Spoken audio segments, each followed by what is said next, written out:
Hello everybody and welcome to another installment of my Hero Pack review, where I try to look at each Hero Pack with the perspective of a new player in mind so that they can understand, what's in the Hero Pack for each hero, what does the Obligation and Nemesis pack look like, as well as highlighting my favorite card in a hero's kit.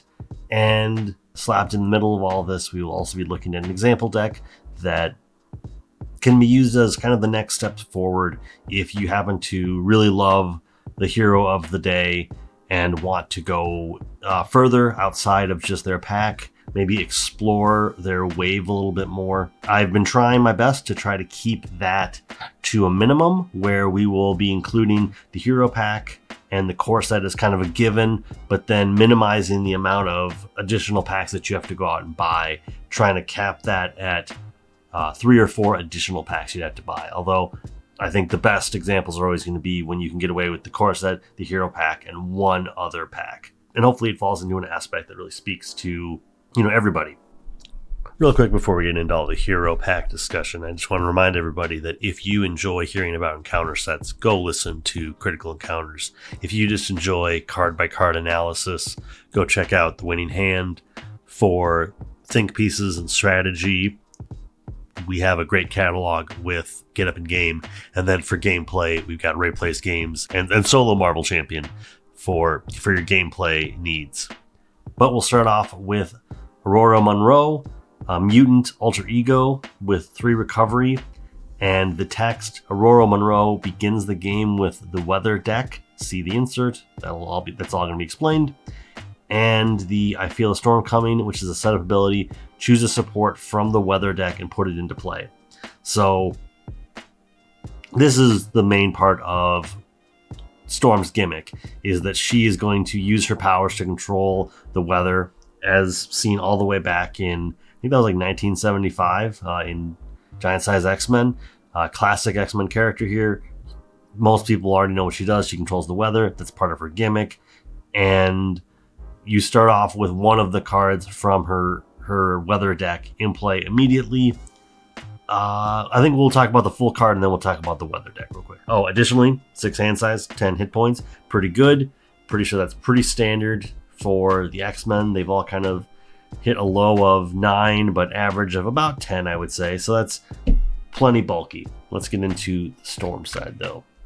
So Storm is a 1 thwart, 2 attack, 1 defense hero X-Men with the weather control ability. Swap your weather support in play with a support of your choice from the weather deck.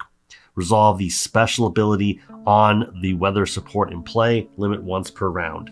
So this is going to be, and then 5 hand size, 10 hit points. So this is going to be the main thing of what you're going to be doing with Storm. And why I think she fits into most aspects pretty well, because she can set up the weather. Maybe she's bouncing between 2 or 3 weathers over the course of the game. Maybe you find that one weather you like, and that one weather you change to when the moment calls. But for the most part, she can pretty much adapt to whatever is going to be around her. Plus, obviously, we've got her kit, which we'll talk about in just a second. But what is this weather deck? Let's talk about that real quick. So the weather deck is thematically 4 cards, very much similar to the 4 seasons. And she can obviously swap between them each turn, 1 at a time. And she starts with one of the weathers in play. But let's talk about each weather one at a time. So we've got Hurricane, which is a permanent. They're all weather permanents. And each character gains Retaliate 1. The special on it is remove 2 threat from a scheme. So that's actually another reason why you do want to switch between weather on a regular basis, because you want to be using that special ability to your advantage whenever possible. Giving Storm Retaliate, especially against a scenario that has a lot of minions, so you're getting crowded up. This is another reason why she also works really well. Good multiplayer is that you can basically set up the game so that the rest of the team, you're playing support and making the scenario as easy as possible for the rest of the team. Retaliate is not a bad ability to put. Granted, you're putting it on everybody. So the minions have it, the villain has it. This is something that you're probably going to want to do the last thing Storm does, either before she turns to Alter Ego or just before she ends her turn, is change to this so that all the heroes have, and I guess also the allies have Retaliate 1, as opposed to taking constant damage from all of your enemies. Then we've got Blizzard, another weather permanent. Each character gets -1 attack, and the special is choose a non-elite minion. Until the end of the round, treat that minion's text box as though it were blank, except for traits. So I don't know that I utilize the special as much as I would like to. It probably is super, super handy, and I'm just not playing it right. But what I will say is that giving each character -1 attack can be super helpful when you're not looking to change alter ego, you don't need to recover, and you just need to basically keep damage down. Super obvious. I don't think it's really breaking any new ground to kind of have that observation. But additionally, like I said, I don't have a lot of experience with Storm. The times that I've played her, I've absolutely loved her, and I just don't recall using that ability. But if you can take a non-elite minion and take away any kind of special traits they have, then they're just a body that's attacking you for 1 or 2. And if they don't get to do their special things, like I guess as an example, I would love to do this to Black Tom Cassidy's minions, where they can just totally slow you down. But in this case, you are just taking those Creeping Willows and you are making them far less effective. We've got Clear Skies. Each character gains Stalwart, so you're not going to be able... It's going to take... I don't know, you can't be confused or stunned. Everybody's got that. And then special is draw a card. That can be super nice. Let me just see here. Okay, so with Ororo, I just wanted to make sure of this. When she sets the weather at the beginning of the game, you're not going to resolve the special, so you're not going to draw the card. Just wanted to make sure that I understood that correctly. So giving everybody Stalwart is always nice. I would say this is something that is maybe the one that I would pick at the beginning, just to have everything be, kosher right at the beginning. You're just setting this up for Ororo, and then when it comes time to go to Storm and you can change your weather to whatever you want it to be, you can make it what's most advantageous. But this is maybe the place to start, unless you really see a reason why you'd like to do, I guess, maybe the next one we're going to talk about, and then at the end of the turn switch to another one. Last one being Thunderstorm. Each character gets +1 attack, and the special is deal 2 damage to an enemy. Like I said, you're not going to be able to get the special off of the weather the first time when Ororo is just setting it, and only when Storm sets it will you be able to get that special. So you do want to be strategic about, like, would I prefer to, I guess let's just take, these are polar opposites. So let's just take these two as an example. I'm okay not getting the special on Blizzard, but I want to get the special on Thunderstorm. Now, granted, you're also giving each character +1 attack. And so if you think you're going to, if you're going against Ultron where he can just create drones out of nowhere, then maybe giving all the characters +1 attack is going to be not good for you. But if you're just facing down in the first round, you want to knock a tough off of something, and you give them an extra attack, you're not too worried because you have plenty of health. Maybe you're just going to defend. Maybe not defend with Storm, because she only has a defensive 1. But either way, I think Storm and her weather deck really benefit players who can think ahead. They can go, okay, where do I see myself at the beginning of the next turn? Where do I see myself at the end of this turn, beginning of next turn? What's going to be important? What am I afraid of? What am I worried about? Taking the teeth off of all the minions and the villain with Blizzard is maybe the thing you want to do. Maybe you just you're not concerned about the villain having Stalwart. Maybe the way that I'm going to win is I just can't get confused. I just can't get stunned. As long as that's not in my way, I'm going to be fine. But that is the weather deck. That is everything that we need to say about that. I think these are really cool cards. I would be really on board with saying that maybe these 4, they're not my favorite cards in the deck, but I think that they are all very strong, and I like their existence. Then let's move to the actual hero kit. We've got 3 copies of Weather Goddess, and it is a 0-cost event. Superpower, hero action, swap the weather support in play with a support of your choice from the weather deck. Resolve the special ability on the weather support in play. So this is just another activation of her weather control ability. It can be super helpful. The situations where you need to change the weather a lot, I think is kind of fewer and far between. I think having 3 of them is good, but for the most part, I would feel like unless you really want to cheese the special ability on something, like you just want to go to Hurricane, take 2 threat off something, switch back to Thunderstorm, deal 2 damage. I think that is the most strategic way to use this card, is to basically cheese the specials, but there's probably corner cases that I'm not thinking of that were super advantageous. But overall, I think this is a cool card. I think it is thematic. It is what I would expect of a Storm deck. Then we've got 3 copies of Torrential Rain, a 2-cost event, Superpower Thwart. Hero action Thwart, remove 3 threat from among schemes in play. If Hurricane is in play, resolve its special ability. I like the fact that this can hit multiple schemes at once. That is super helpful. I love the fact that if you're in the right weather, this is going to remove 2 more threat. That's super cool. I think all of Storm's cards to some extent in this, all their superpower cards in this respect, are very thematic. They play into, you know, have you set the weather up correctly? If not, you kind of get a smaller version of the effect. But in this case, 2 for 3 threat from any number of schemes is really cool, because sometimes you just have this in play and like you're going up against a villain that starts with a side scheme in play, and you can sort of address the main scheme and the side scheme all at once. Then we've got 2 copies of Blast of Wind, a 3-cost event, Superpower. Hero action, choose a player, deal 3 damage to the villain, and each minion engaged with that player, resolve the special ability on the weather support. This is pretty great. You can deal a pretty good amount of damage.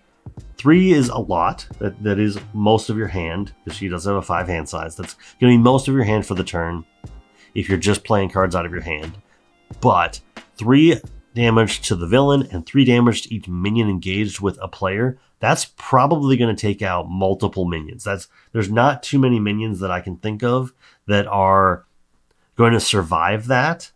And with Storm having a 2 attack, if there's a minion that has 5 health, you're going to be able to handle it, plus deal substantial damage to the villain and probably take out other minions if they happen to be in play.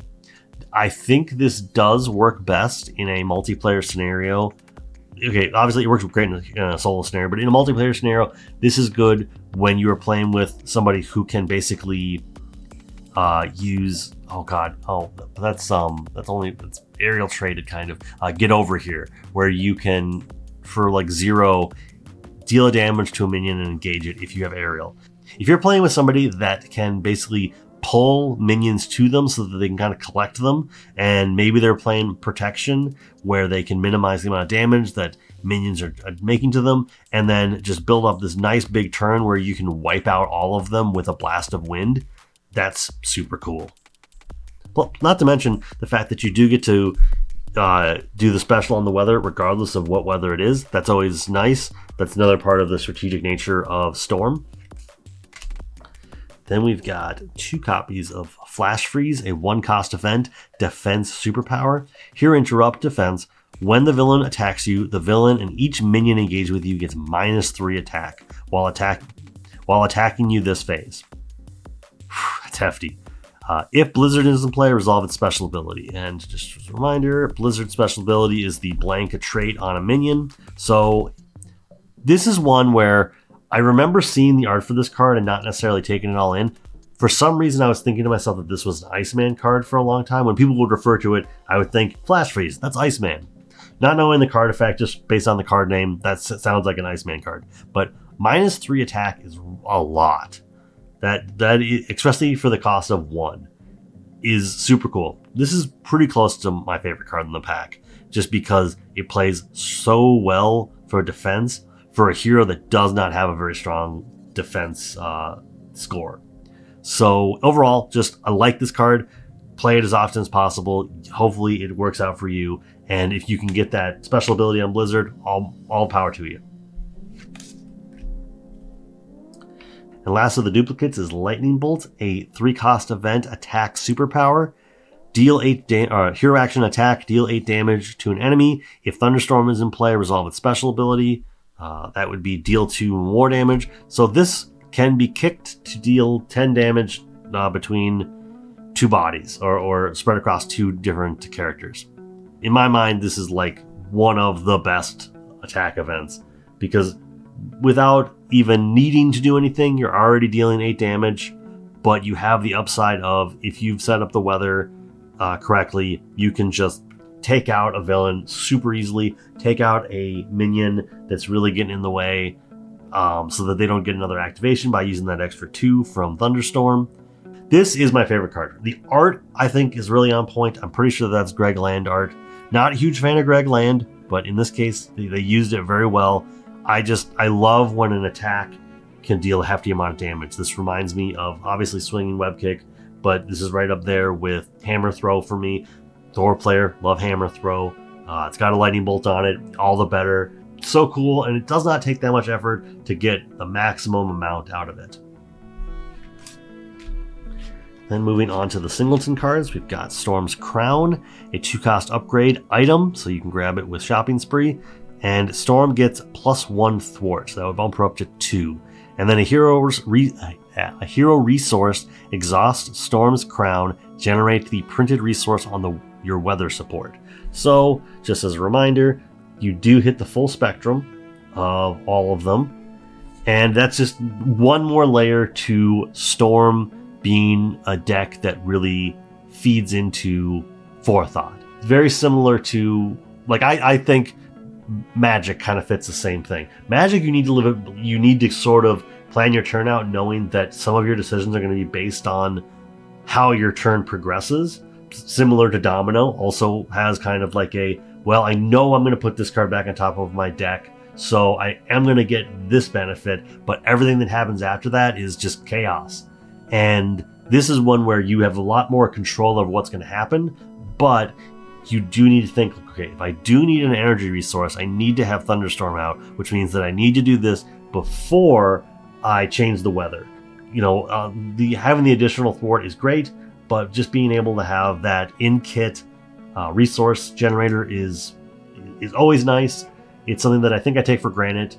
I'm so used to heroes that have it that when heroes don't have it, or when heroes only have one, that can be substantial. But this is one where you can give a hero a generator for wild, and you kind of forget that it exists. But when you have to think about it, it's like, okay, well, this could be a printed strength or printed physical resource. This could be a printed mental resource, and I think I'm saying more about it than it really deserves. But I think this just feeds into what Storm is trying to do, and feeds into that, like I said, aspect of planning your turn out, thinking ahead, and really sort of maximizing everything you can in your turn.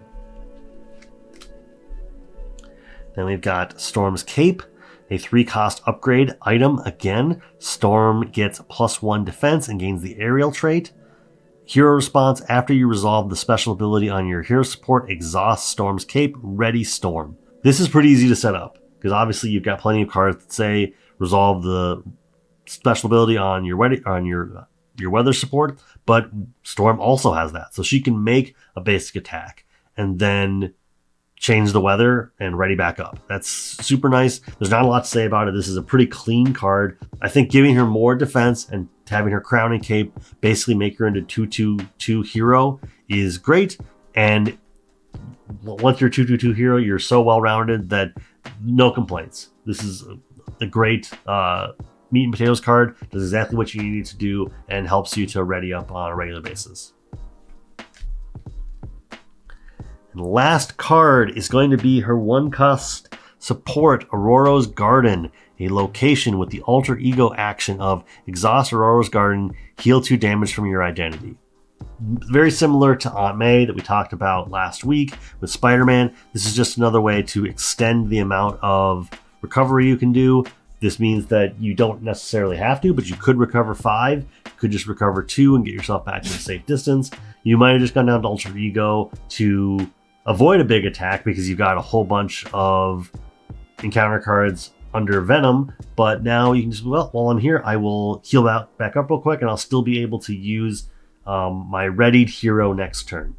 Not the best card in the world, but still, when it comes to Alter Ego action stuff, This is pretty meat and potatoes, exactly what you want to see. And then, obviously, like we said, once again, my favorite card being my favorite card of the set being Lightning Bolt. I think, oh wow, that focused weird. My favorite card being Lightning Bolt. I think just overall, the whole package of this is just great. All right, and here we are doing a look at an example deck for Storm, aka Ororo Munroe. And as you can see right here, I chose this deck. This is a little deceiving, I think. It says 5 packs required. I'm not sure how that math works out, because by my list, you've got 1 Cyclops, 2 Storm, 3 Corset, and then 4 Mutant Genesis. Obviously, if you for some reason skip Mutant Genesis, you have to get Wolverine and or Gambit. Honestly, if you are buying into the Mutant Wave, I feel like Mutant Genesis is one of the first things you're going to want to buy, just because there is so much support there.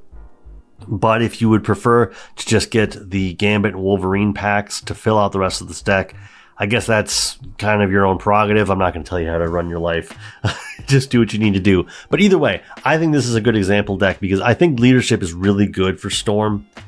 And I think also another attractive thing about this, and this was probably going to be true for any example deck for the X-Men, is the core base of the X-Men is going to be in the Mutant Genesis, Next Evolution, and Age of Apocalypse boxes and those waves, because so much of it is kind of, I don't want to say that the X-Men stuff is parasitic. I think that might be a little strong worded, but their waves feed in so much to themselves.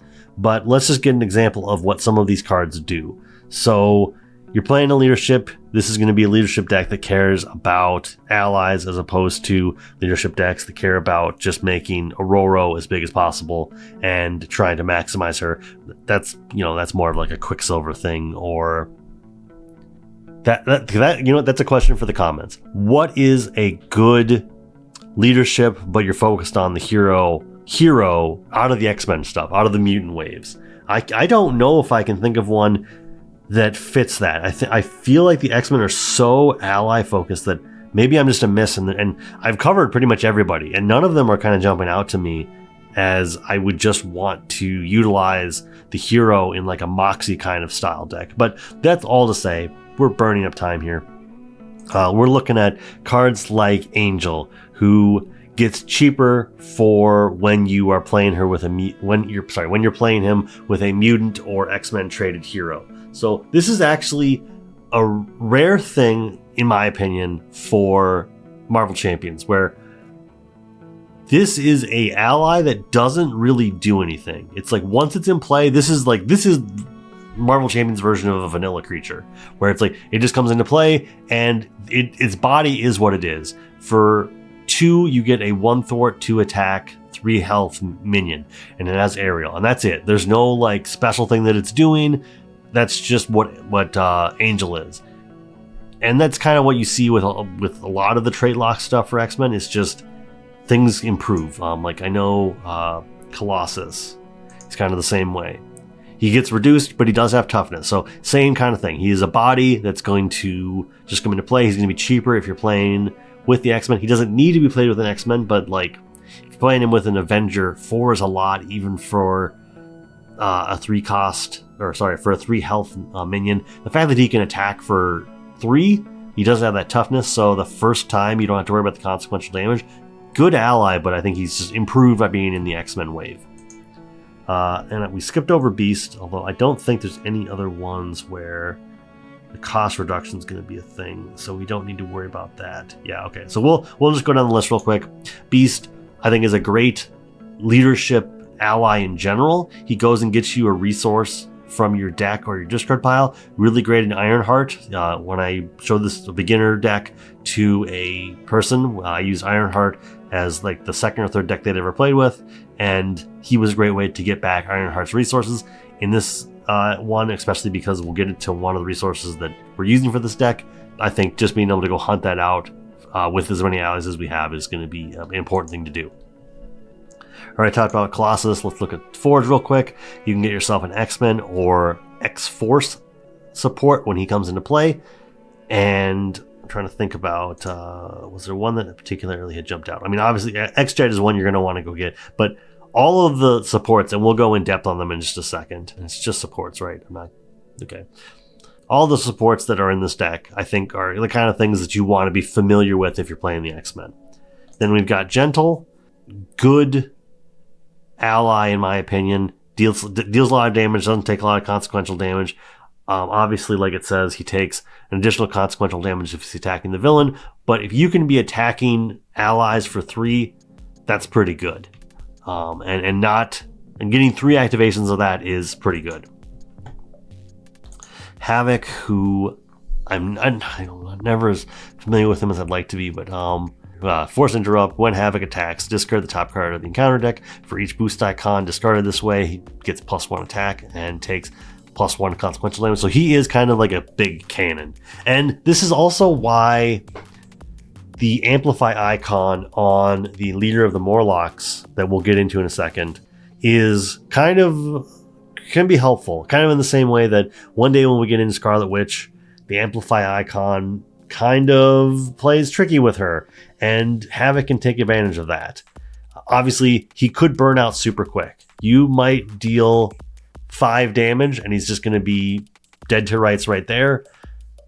It's a risk you take, but also it's a pretty good story. You're able to deal 5 damage and just like take out the villain out of nowhere.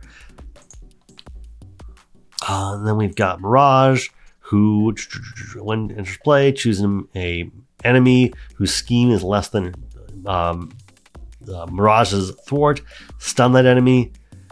Very limited, but frankly, can be. I think with the fact that Storm has low base thwart, when you can get allies that have some additional thwart, like 2 or more, that's just going to be helpful. That's the kind of thing that will shore up one of Storm's weaknesses. And then Pixie, who she just recurs X-Men allies. That's super nice, especially when you've got 9 allies in your deck and you want to recur them, especially with the one we'll talk about next. This can be super, super helpful. And lastly is Professor X. Right up there with Nick Fury, kind of a vanilla. I mean, luckily he's in basic. Probably going to see a lot of this card, and it's a good thing that this card has been printed a few times, because he's the kind of card that you want to have around. Obviously, he comes into play. He has 3 thwart, which is super great. No attack, but that's whatever it is. But then he comes into play, he confuses the villain, or stuns a minion, or readies an X-Men. And then he has the same thing as Nick Fury. At the end of the round, discard Professor X. So he just becomes a blocker. For the most part, he's going to come into play. He's going to maybe confuse the enemy, or he's going to confuse the villain. He's going to thwart for 3, which is huge. And then he's just going to take an attack for you, whether that takes him out or not. He is just a good blocker, lessen the amount of damage you're going to take. He's still going to have 2 health left. So even if there is overkill in some way, you're probably lowering the amount of attack you're taking pretty well. And then cards just be familiar with. These are, in terms of non-core set cards, I think, to me, my X-Men is going to be important. You can only play it if you have the X-Men trait, but then you search for X-Men allies, and at the end of the phase, if that ally, you put it into play after you search for it, and if it's still in play, at the end of the phase, you put it back into your hand, so you do get to kind of reuse it. That's super helpful with someone like Colossus, who has a tough. Super helpful with Forge, who can go get you another support. Beast can go get you another resource. Actually, all of these, chef's kiss in terms of deck building here, because all of these allies are probably going to be the kind of thing that you don't mind having back into your hand at the end of the turn. Angel, less so, but Pixie is going to recur. Professor X is going to thwart for 3. Yeah, this is just a great card. It came with Storm, so you're probably already familiar with it if you've already bought into Storm, but yeah, just cool card. Ready, that's a core set card, or get ready. But then effective leadership, which is out of the Psylocke pack, out of the Cyclops pack. You can have maximum of 2 per deck, and when you spend this card to play an ally, give that ally +1 thwart, +1 attack until the end of the phase. This is great to grab with Beast.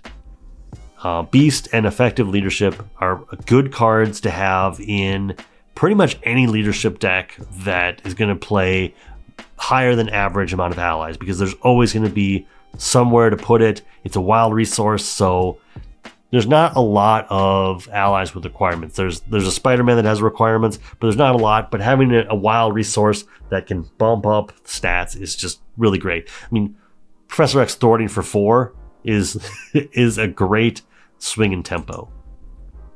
Then the X-Jet, which is just an X-Men traded resource, a wild resource that you can give to any player who has an X-Men trait.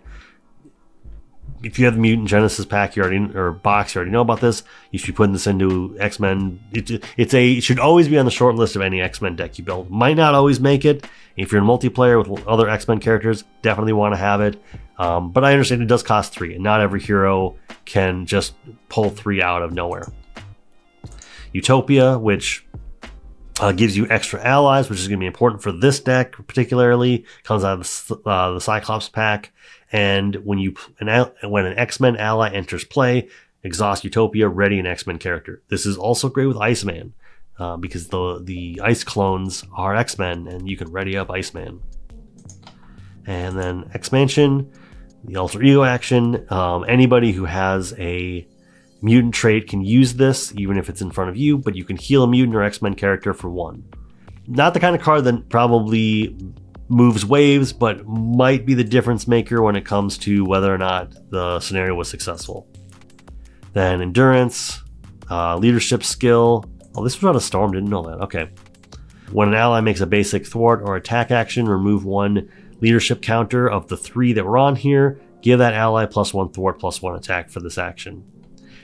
Just super great. Does not exhaust itself, so you can activate this twice in a turn when you're making a basic thwart or attack. And that's it. So I think this is a good starting point. Like I said, if you're buying into Storm, I think buying into the Mutant Genesis box itself is going to be a good purchase anyway. And then from there, you are pretty much there. Then you just need to buy into Cyclops, and I think that is great. This write-up, I read through it when I was first trying to find a deck, and I think this is some good insight. In your own downtime, feel free to read through this as well, and that's it. Let's go back to the Obligation and the Nemesis set. And now it's time to talk about her obligation, Claustrophobia, which is spot on with Storm. She is a character who, for all of her abilities, I get it. She can control the weather. So when she's in tiny spaces and she can't control the weather, that would probably eat away at me too. But how they chose to portray this would be an obligation that it says, give to the Ororo Munroe player, flip the alter ego form, you cannot change forms, and the alter ego action, exhaust Ororo, remove claustrophobia from the game. So I like the fact that this kind of like puts you in a situation you don't get to like claustrophobia. Ask anybody who's claustrophobic. This is what it can feel like. You feel tight, you feel confined, and you really can't just you can't really just process the world. You can't really be active until you've kind of gotten over it. And sounds like Ororo handles that by just exhausting herself, and then you remove this from the game. You only have to deal with it once. I think I do like this more direct approach with obligations, especially after looking at the core set heroes last week. I think that this is definitely something to respect, that this is more direct. There's only one way out of it, and you can work around it if you don't need your alter ego form for something. You've got plenty of allies on hand. Maybe you can just kind of chill for a second in alter ego, and it doesn't matter what's going on. But either way, cool obligation, exactly what I would expect. And then let's talk about her Nemesis pack. So we've got Callisto, an elite Morlock minion with 1 scheme, 3 attack, and 5 health. She has quick strike, so if you're in hero form, she's going to attack you. And the forced interrupt of, when a knife fight treachery is revealed, give Callisto a tough status card. Let's talk about the side scheme that's going to come into play when you hit Shadow of the Past, which is leader of the Morlocks. Callisto is leader of the Morlocks. She protects the Morlocks, but will not let someone question her authority. So the flavor text is on point. It is a side scheme with 2 threat per player, and when defeated, the player who defeated the scheme searches the encounter deck and set aside area for knife fight and reveals it, and then it also amplifies the boost icons. So overall, I think Callisto just having quick strike for 3 is something to consider. Either have allies in play or don't just trust that Ororo is going to be safe at 3. That can be really hard. If you're going up against a villain who, she doesn't have a high defense, you might have to, like I said, when she becomes well-rounded. But for the most part, you might be in a situation where if you're at all worried about Shadow of the Past, if the deck has gotten small enough, or if you're playing Standard 3 and you might be hitting the Nemesis soon, you have to factor in that you might have 3 damage coming at you. And is another player going to block for you? Is another ally going to block for you? Or do you just need to be prepared to block 3 damage if it comes? And how do you factor that in with the villain? Overall, I think that these have got a lot of boost icons too. I don't always think about that when I'm doing these reviews, but like Amplify it might not be the worst thing in the world. You might also find yourself having to deal with it constantly, where it's like that extra 1 every activation is going to add up super quick. So I'm of the opinion where I want to get rid of these Nemesis side schemes pretty regularly, because they generally feed into something. And I think if I remember what Knife Fight does correctly, there's a reason you're going to want to get rid of it.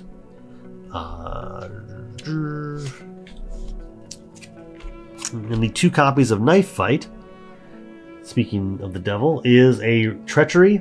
1 revealed. If you're an alter ego, this card gains Surge. If you are in Hero, choose an enemy with the highest attack.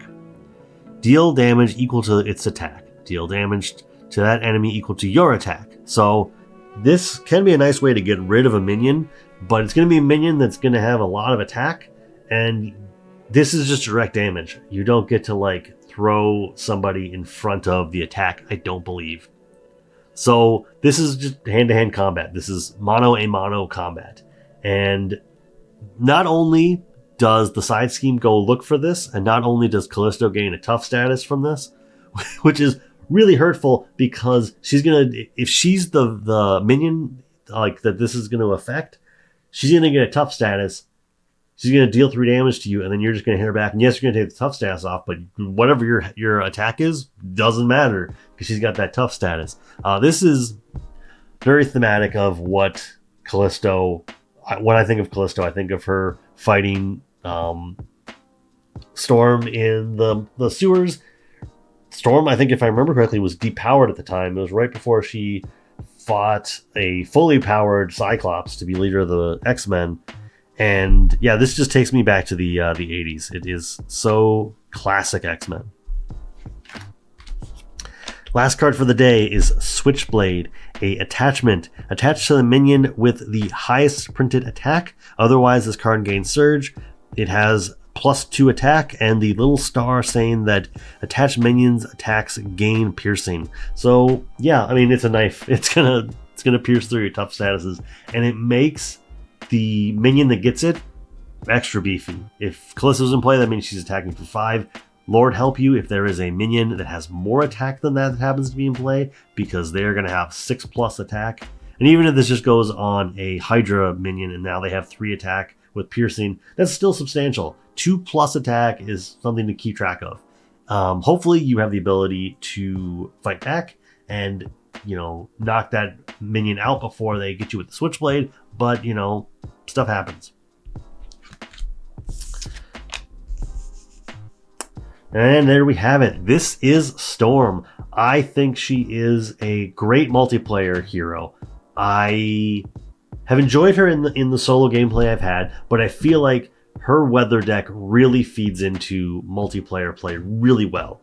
I do think that she is probably best in leadership, although, like I said, she has the shell and also she has the ability to be a 2/2/2 hero. That I think that she probably works well in a lot of aspects, and I'm just weighing my own biases to say that leadership is the best. I think she does really well in that situation because she can use minions to basically be an extension of all of her abilities. My favorite card, once again, Lightning Bolt. I just think it's so cool. But overall, I think this is a really great hero, and I hope to hear what you guys think of Storm. And have you tried her, or has this made you want to play Storm? But either way, next time, I believe The proper order would be to talk about Wolverine, but with Magneto coming the week after, we're going to talk about Jean Grey first, because I do have plans for what I'd like to do the week between Wolverine and Cyclops to kind of link the two together, and hopefully you guys will enjoy that when I get to it. That means that next week we will be talking about Jean Grey, aka Phoenix. Thanks for your time and have a great day.